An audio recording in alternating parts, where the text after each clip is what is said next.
Welcome back to Nadya's Identity Files. I have with me the horrific, I'm going to say horrific because I feel it's fitting, Chad Burns. Welcome. Thank you. Thank you for having me.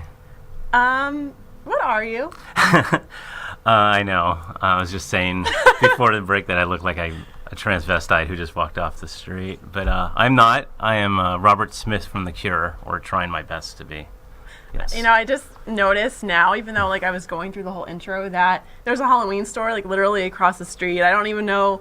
I'm just honing in on it now. It says Iguana Halloween headquarters. Yeah. I'm like, okay. They're starting early. But I know you're really into the dark side and horror at all times of the year. It doesn't matter that it's Halloween. It just gives us an excuse to kind of go for it full throttle. I was talking to somebody yesterday, and I told them, I was a goth growing up, and they were like, no way, I can't see you as a goth. Granted, where I tend to tone down my dark ways. So. Goth is on the inside. Goth is so on the inside. You got to have that romantic goth.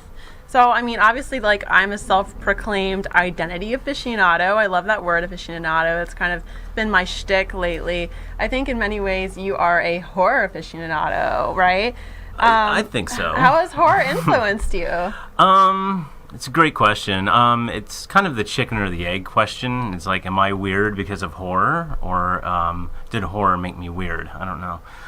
But I started early with that stuff, and it was when, I'm in my 40s, so growing up, horror was a little different, a lot more organic, and not so stamped by corporate studio system where it's really filtered for safe for everyone. There was no PG-13 horror in the late 70s, early 80s, so you could actually watch The Exorcist or Eraserhead or Cujo at 3 p.m. on these weird cable stations when you got home from school back in the late 70s and 80s. So I was really fascinated at an early age, and but to me, horror is more than just movies. It's kind of like punk rock. It's like this avenue you can go down.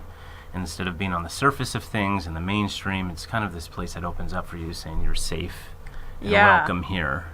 Yeah, I do feel the horror and the goth communities are particularly welcoming. That's why I kept myself so close with that world when I was growing up, especially in a small town, because it's so isolating when you find your niche and you feel you relate to it. And there's something always very beautiful and romantic about horror to me. And of course, I think I'm innately angsty. You might not know it, but there's angst up in here, let me tell you. So, obviously you're a writer too. Music is really important to you, but you Absolutely. have a blog called Chutterino, which I guess is a take on your name, kind of. It's take on my name, is what people called me growing up. It's also called Chad's Forum in Hell, or Into Hell. I love that. When I go on there, I laugh so hard when I see that. You have a blog post. It's called The Stranger and the Advent of Repression, Goth Music and Existentialist Literature, which I love existentialism. Yes. I think about these things all the time. Can you talk about that post subject matter in the context of literary identity? Absolutely. The idea of the essay itself, or a lot of the blog posts I have, is that these singers of goth music in the 80s kind of introduced me to literature.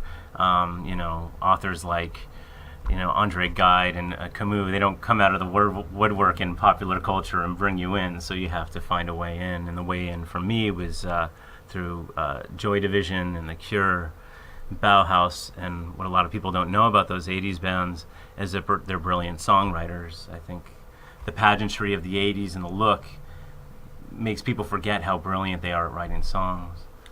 And the thing I love about their songs, and what that article is about, basically, or that blog post is about, is how those artists used literature as a prism to express themselves. So Ian Curtis from Joy Division wrote a lot about novels that he loved, like his song Colony is based on the Kafka story of the same name, and The Atrocity Exhibition, which is a great Joy Division song, is based on a novel by J.G. Ballard. And I got into The Cure, and they had a song called Killing an Arab, which is based on Camus' The Stranger. And because I listened to that song, I'm like, God, that's a strange title for a song.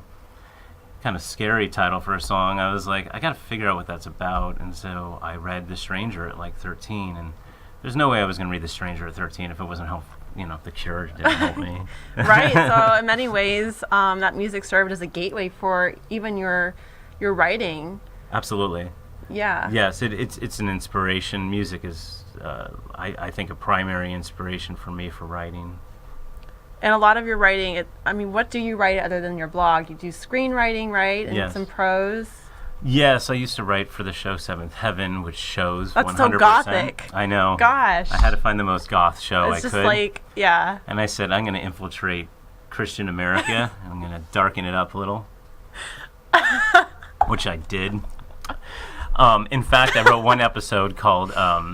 I needed to get the word hell in there somehow in one episode. Slipped it in. And I slipped it in. Angrily writing, like, this show is so corny. So bad. And so they came up to me like, we need a show about cell phones. So I wrote an episode and I called it Highway to Sell. Thank you very much. Go. It's as close as you're going to get to hell on that show. Anywho, yes. Other than that, I write short stories. I like to write fiction. And I just finished a screenplay. And I'm really happy with it, finally. Happy with the screenplay after many years of being very unhappy with screenplays I've written. So. Wonderful. And I think a lot of your writing also centers around LA and LA noir.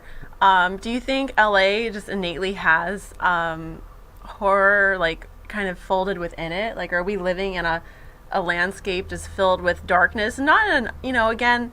Everybody, like, when I say that, it doesn't have to be a one-dimensional thing. These issues are complicated. Do you think you can expand on that? Absolutely. I think Los Angeles is one of the most interesting cities in the world, mostly because it's so vast and enormous that it actually has an existential vibe to it. And I think that's one reason why noir was basically born in Los Angeles with a lot of those great old writers from the 40s and 30s. They're all, a lot of them from LA, and I think it's because we all kind of walk around in our own bubbles in this town. There's not a lot of interaction, so with that brings a lot of kind of anxiety, and what existentialism usually means, or what it speaks to, is social anxiety, not knowing your place in the world, feeling disembodied from it. And for me, I love noir, but I don't like the classic conventional noir where there's a woman who was murdered on a hill in a mansion and there's a detective with a cigarette, and I don't really like that stuff. You don't like... I think it looks cool in the movies, but when you're reading it, I'm like, I don't care who murdered that woman on the hill. Right. Because again, it goes back to what I was talking about earlier, in that archetype, things are very flat and one-dimensional in that way. I mean, of course, it's fun, it's campy, we like to gravitate to those things sometimes, but it doesn't have the richness or the complexity that noir, and maybe a more modern sense, like a la David Lynch type of noir. For sure. When I think of noir, I think of David Lynch. Or Alfred Hitchcock. I think of, I read Less Than Zero when I was a teenager, and to me that's a noir novel, and a lot of people would think that's insane. It's a novel about partying as a rich kid in Los Angeles, but at the same time there's kind of an investigative quality to that book where the lead character is trying to find out who he is and how he relates to this society around him. There's kind of a disembodied voice happening. And to me that's just as much horror and noir. And that's where they kind of connect, is that existentialism. Yeah, that deep kind of psychological yearning for a place. Yes, exactly. A place in society, not even just that, but a place within ourselves. When we're talking about our own identities, and then our identities in relationship to the groups that we are purportedly a member of, or just other identities outside of us. It's like we're constantly grappling for something larger. Absolutely. And I would love for you to write a blog post on that. I'm please. going to. Hey, I think Mr. Brett I'm Ellis is inspired down for right this. now. That's nice. So what projects are you currently working on that you can tell us about, to look out for? I just finished my screenplay. I'm going to try to shop that around. I'm sure you've never heard that in Los Angeles before.